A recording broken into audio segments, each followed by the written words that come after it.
Hello and welcome to another episode from Slackville, guys. I am Teddy. I hope you have an awesome day. And today, well, we are going to do something I've been wanting to do for a little while, and we're going to be making our first mini game of the series, and that is going to be Leaf Spleef.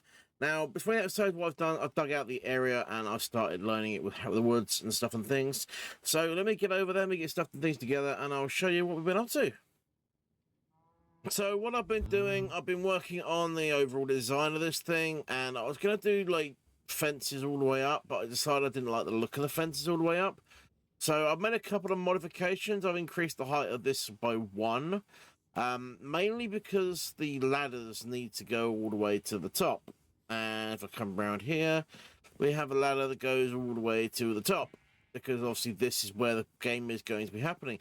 And as you can see, I've already started getting some of the drip leaf in place. Now this stuff's amazing because you can run over it, but as you can hear behind me, it's all dropping down again. And when you throw a snowball at it, it will drop. So you can run around on it and you can throw snowballs at each other and all that good stuff. And it's going to be kind of cool. So basically that's going to be the plan. Now I've got quite a big area, and I started laying down all the drip leaves on one high, and then I realized actually that's not going to work. We're going to have to do it slightly differently. But I've run into a couple of problems. Now, one, obviously I need lots of bone meal. So my massive amount of stacks of blocks of bone meal is going down extremely quickly. 2, I need a lot of bamboo, because I want to use the bamboo trapdoors as kind of like the inner cage, just to make sure people don't fall down and land on the edge of the jungle wood. Because I decided to use jungle wood because it looks quite good down there. I thought about using the pale oak, but after putting it in, it's kind of got a weird twinge to it I don't really like. And the jungle wood kind of fits the bill slightly better. Even though I'm using spruce elsewhere, it does look pretty good. So that's what we're going with. And then, as I said, bamboo coming up here. So I need to get more bamboo. My bamboo supplies are diminishing extremely quickly. So I think I'm going to go get the bamboo farm made over there, get the auto crafting set up. So it's making me bamboo wood. Probably next. I don't know. I might carry on putting some more of the drip leaves in as well, get them in place. Another thing I also running low on was sugar cane and stuff to trade with my villagers, so I need to get other farms built as well. And I want to get all these animals moved because they're in the way, and I want to get this area finished, and then I can make it look all pretty and nice. But yeah, there's lots to do, lots to be done. Another thing I've done actually over here, you can see I've been doing a bit of work over here. And this, I've basically cordoned it off, because this is going to be my leaf maze / treasure hunt. Now, basically, what's going to happen here? This is going to be an interesting thing. It's going to be a case that I'm going to have a treasure hunt where you go find certain items inside the maze. And there's going to be certain items you find in the maze that aid you to get through the maze in different areas. And this is quite a big undertaking for me, hence why I'm doing the Leaf Spleef first. Because this is going to have quite a bit of redstone involved. And I'm not one for redstone, as you guys are fully aware. My redstone knowledge kind of stops at building an automatic bamboo farm or wool farm or iron farm. So, you know, that's going to be one of them big projects that I'm not used to working with. But we're going to do it anyway. And it might end up being a case that I don't actually do the treasure hunt part of the maze. It might be just one of these things where you have to find items that are keys that get you through to the other parts of the maze. That could be kind of cool. And then we'll do the treasure hunt for the entire park rather than doing the treasure hunt for just the one area. That might work better too. But yeah, anyway, what I'm going to do, I am going to hop on this thing. I am going to crack on with getting all this lifted up, get my stuff and things together, build a bamboo farm, and we're going to crack on with that as well. So I'll come back to you guys when I've got hopefully all these leaves in place, which is going to take me quite a bit of bone meal. Because about 23 bone meal, wow, words are difficult, it's 23 bone meal for each single drip leaf. So I'll let you do the math. We've done 6 rows by however many rows that is already, on 23 on each, and we've got to do the rest of it. And that's about a third of it. So it's going to take me a while to get this done, but it's going to get done. So yeah, let me cut away. I'll get on with it, and I will pop back in if anything interesting happens. Alrighty, quite a bit of time has passed, as I'm sure you can probably tell by the fact that I now have a working bamboo farm, and the interior of this thing looks a little bit different to the last time you saw it. I've also been doing a little bit of AFKing over here, and I've got quite a lot of bamboo together. But that's not all the bamboo I've got. I've actually been rather busy outside of this thing as well. But with the bamboo farm, I've done a slightly different design. It's a lot cheaper.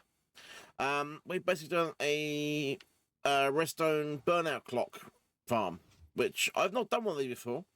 My chat in stream were like, "Oh, Teddy, do a burnout clock," and as you see, it's firing off there.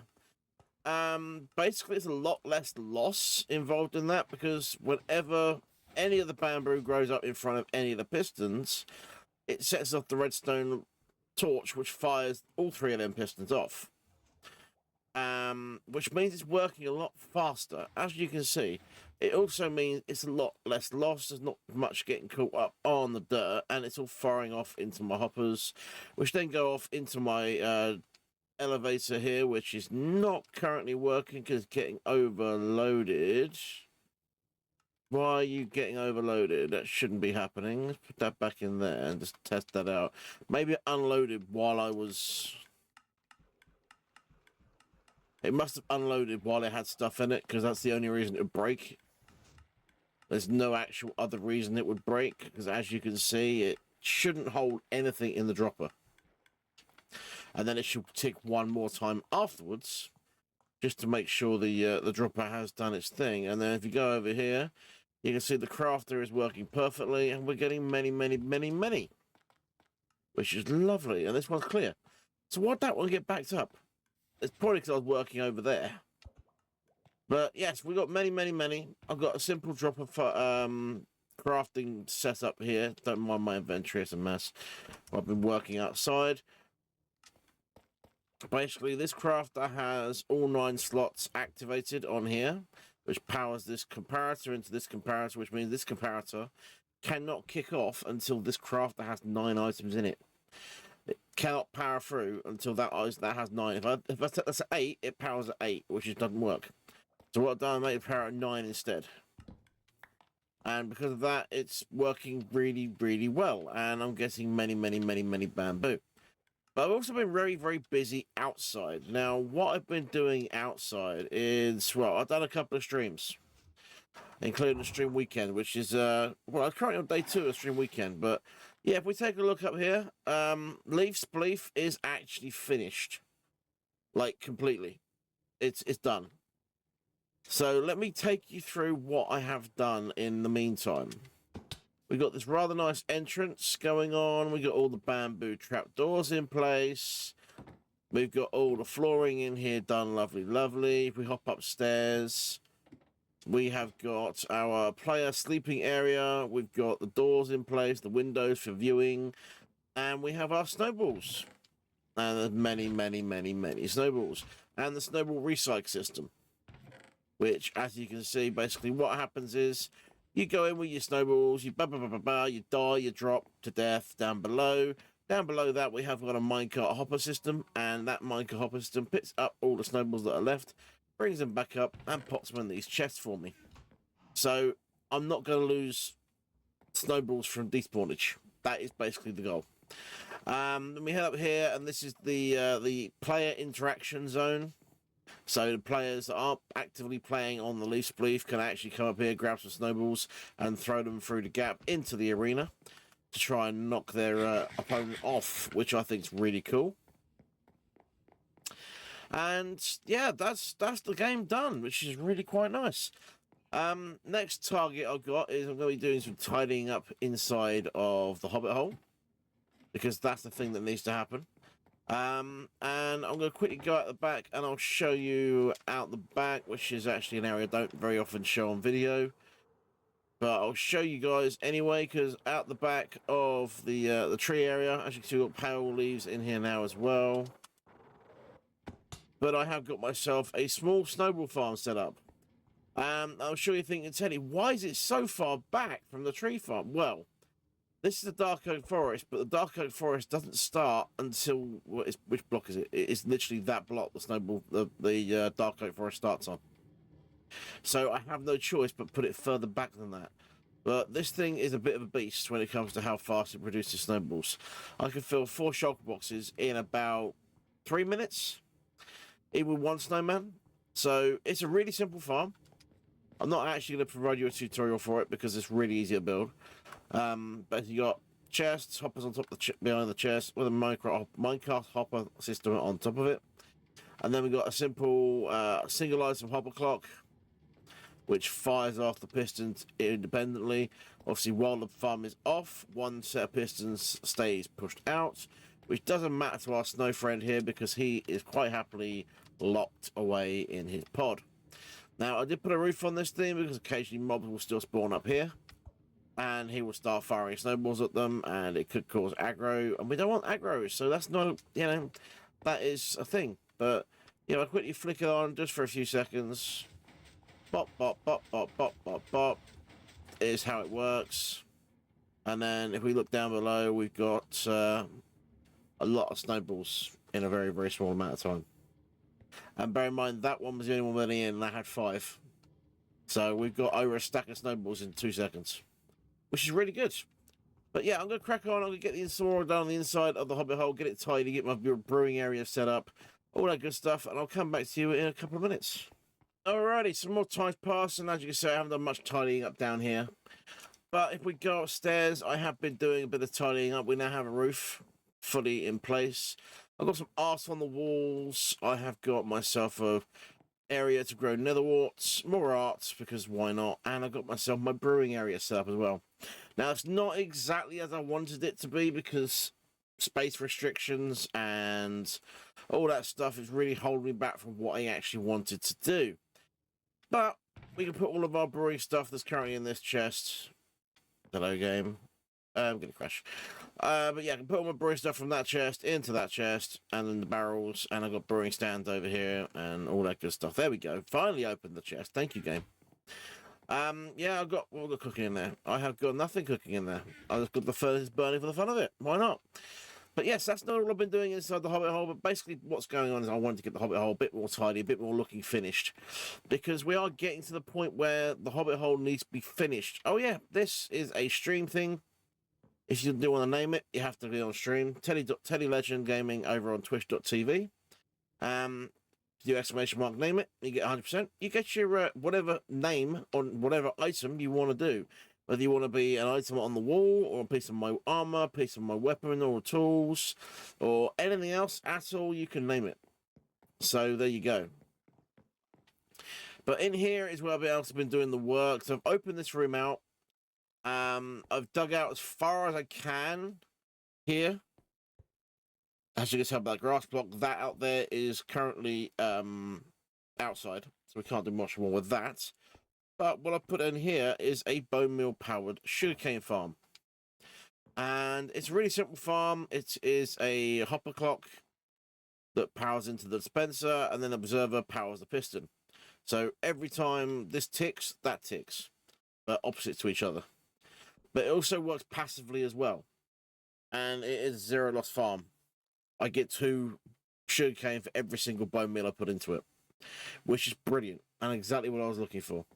Another thing I did out on stream day was I set up a little seating area outside. I put a little seating area in for my employees because they need somewhere to sit, right? Hi. I see you there. That was lag.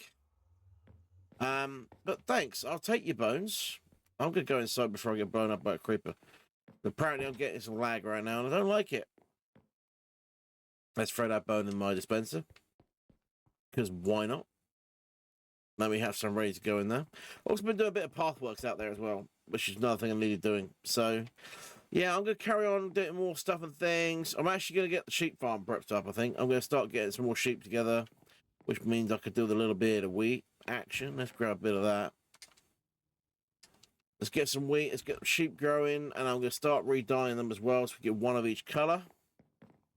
I do have plenty of dyes in here, which is really nice.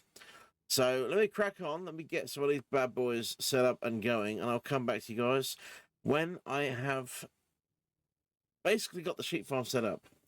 Alrighty, so as you can see, oh hello, and probably here I've got quite a few sheep now. In fact, I've got all 16 of my sheep, and other than grey and wool, I have all the dyes ready to go as well, which is fantastic. I've also been rather busy as well. I have not just been messing around breeding the sheep up, I've been doing other things as well. I cut this hill back over here so we can actually walk through here comfortably now. Tied up round here, and I even built a little something as well. So let's wander up here so I can give you guys the full spectacle of what I've been building. I think it looks pretty good. I want your thoughts. Obviously this side where the rocks are a mess, I could do with tidying it up a little bit probably. But I do really like how it looks with the tuff and the other bits of tuff and the bit of copper and some blue flames in there. It looks really quite nice. And obviously the copper's all going to eventually turn green, which is going to look even better. I mean, some of it's gone green already, but some of it's not so much. But yeah, the soul flames look really good. I want to go over here and get rid of all these vines, because I don't like how the vines look. They just make it look really messy. So yeah, we're going to get rid of them. I might throw some leaves over this and stuff and things, and maybe some other stuff, maybe some vines hanging off of here, but we'll put string on them so they don't go too long. But in here is where the magic has really happened. Because in here, we have got 16 pods of sheep farm. Now, I thought about doing 8 dispensers per sheep. Then I thought again, and I was like, no, you know what? For personal supply, 2 dispensers per sheep is plenty. We're not going to need more than that. So what I've done, I've got chest, hopper minecart, grass block, and then the sheep obviously stands on the grass block. Behind the grass block, we have actually got a observer. If I hide down here, you can see that. Couple of dispensers on top of there. If I break this, I'll just show you how fancy I've been with the redstone. Because what I've done is I've actually put a redstone torch on the back of the observer, which currently means that these are powered. But what happens when the sheep actually eats is it inverts the signal. And then the sheep get sheared from both dispensers at the same time, which is really good. And it's exactly what I wanted. So let's put that back. Hang on, I need to give you so I can get out of here. And a fly, and thank you. And yeah, all these minecarts you can see are sat on powered rails, so they're not going to move anywhere. I can't push them out sideways by mistake. I know it's an expensive way of building it, but I saved myself a bit of stuff on the other stuff. Words of difficulty. But what we're going to do now is we're going to spend the time and we're going to get all of our sheep in place. I need to figure out what we're going to do decorating the walls and the ceiling. I have an idea or two of what we could do with some of it, but it's not going to be an easy decoration job. So it might be a case that the roof just goes on as deep slate tiles, slabs or something like that, like we've got in the floor. Hang some lanterns off of it possibly, and then the walls. I'm genuinely thinking, because I don't have space to dig forwards, I can dig back further. There's a cave down below, so I can dig back further, but can't dig forwards to hide this, the facade of this. I can't hide that. So I'm thinking trapdoors, and if I'm going to do trapdoors, it's going to be spruce, because they get the best coverage, hence why I've got some spruce in my pocket. But I can't do none of that until I get all these sheep in place. So let me cut away, let me get all my sheep, get them all dyed up, and get them in here. Alrighty, I'm sure you can hear around me that I have got plenty of sheep now in place. In fact, they're all in place, and they're all quite happily munching on grass, and we're getting quite a bit of wool now. Obviously, the white one was the first one we put in, so we got over a stack of white wool already. And if I just sneak in here, we can see that the shears have barely been touched. So I reckon these shears alone are going to hand me over probably a double chest of wool per sheep. So that's really good. And I decided against the trapdoors because they just look too messy. So what I decided to do instead was just continue the tough theme in here. So we've got kind of a deep slatey tough theme, and I quite like it. I really do. Now the copper doors haven't started changing colour yet, even though they've been here for quite a long time. Now I'm starting to get concerned the copper doors just don't change colour. But overall, I am very satisfied with how this all looks. But I think for today, that is all I'm going to have time for. I hope you've enjoyed it. I'm going to actually get on and do a little bit of work off camera between episodes. I'm going to try and get these paths in place, tidy up a bit more, and get the cows moved to a different area, because they're currently still where the sheep were. And I don't want them there. I want to get the seating area finished for my diners. So I'll get that done between episodes, and I'll see you in the next one. Thanks for watching. Bye-bye for now. Oh yeah, Discord. Check it out.